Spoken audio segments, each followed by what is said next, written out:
Nathan Zegura here at a relieved and joyous First Energy Stadium where the Browns have defeated the Baltimore Ravens 24-22 in a game they absolutely had to have. They are now at 7-6 and very much in the thick of things here in the AFC North. So how did we get here on this day? Well, once again, the Browns defense turned in a dominant performance against these Ravens, but the offense, especially in the first half, they brought it as well. The Browns would open the scoring with a 43-yard field goal from Chase McLaughlin in the first quarter, take a 3-0 lead.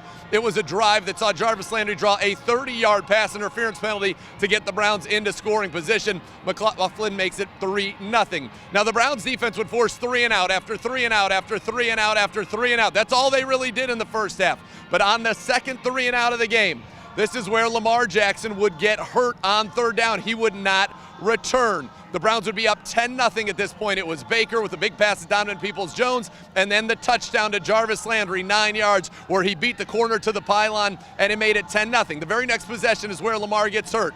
On third down, he goes down, it's an ankle, doesn't come back. The Browns would take the ball back after another 3-and-out from the defense. They go 10 plays, 77 yards, capped off by Baker Mayfield to Austin Hooper, the lone tight end here today, getting the touchdown. The Browns would be up 17-0, no Lamar Jackson, and you felt like maybe the route was on. Now the Ravens would get a 3-and-out again. The defense was just everywhere in this one for the Browns.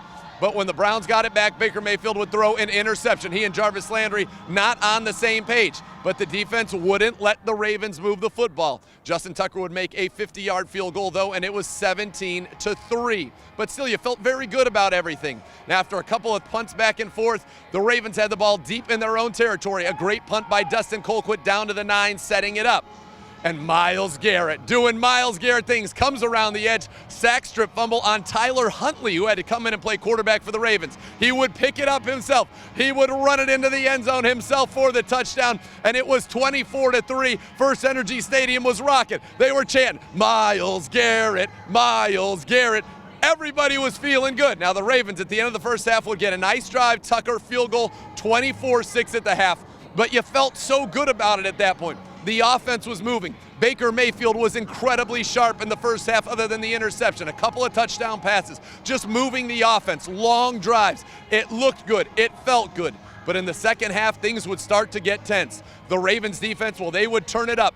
The Browns really were not able to move the ball for a while. Their only possession into Ravens territory, Chase McLaughlin would miss a field goal off of the right upright. And the Ravens would not go quietly. They got another field goal from Tucker. It would be 24-9. And then they would get a touchdown on a drive that saw them convert on 4th and 11. While down 15, Huntley found an uncovered Mark Andrews. They would cap that one off with a touchdown. Now on the 2-point conversion, they would go for it. Grant Delpit would intercept that pass, so the Browns would still be up 9. It would be 24-15. Now the Browns would go 3-and-out on offense again. The Ravens would move the ball down the field. They would score another touchdown. Mark Andrews hauling in the touchdown this time for them. And all of a sudden, it was 24-22 with less than 2 minutes to go and the Ravens having 2 timeouts. They decide to try an onside kick. The ball glances off the shoulder of Andy Janovich, recovered by the Ravens, and it got tense here at First Energy Stadium. But perhaps the biggest play of the year comes on second down when Jadeveon Clowney came around the edge, the kind of play that he was brought here to make. He sacked Huntley for a 10-yard loss, making it 3rd and 20.